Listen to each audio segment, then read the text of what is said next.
árinu. Ef þú klárar það ekki, þá nýtur það næsta ári. Á nýtur næsta ári, já.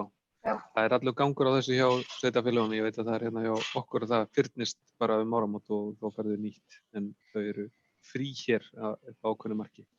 Já, innirbalinn í Sorphirðu gjöldum.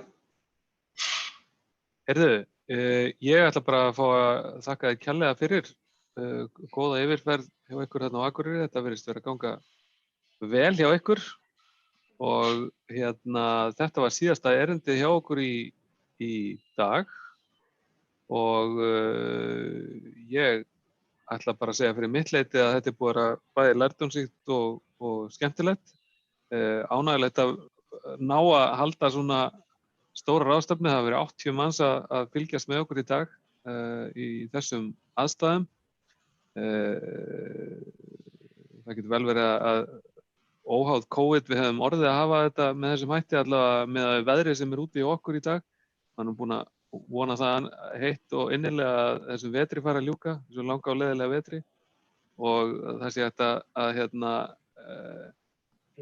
að fara að ná sorptunnunum upp úr snjóskaflunum án mikilla fyrirhafnar. Þannig að ég óska öllum ykkar gleðilegs vors og megi þetta ástand vara sem skemmst sem við erum að upplifa núna.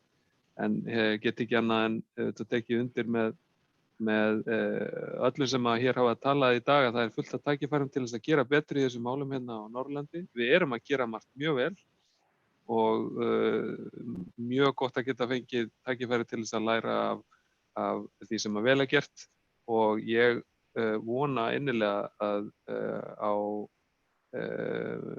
á vettvangi landshlutasamtakanna að þessi umræða verði tekin áfram og samstarf og nýja leiðir þróaðar í sameiningu hérna fyrir okkur öll. Ég held að það sé framtíðin að við horfum í samræmdari aðgerðir ef það er nokkuð kostur og stöndum okkur öll enn betur en við erum að gera í dag hvað þetta varðar. Ég held að séu fullt að tækifæri til þess. Þannig ég ætla að fá að þakka fyrir í dag og þakka öllum sem að gáfu hér tíma og af sér í að flytja erindi. Takk kærlega fyrir.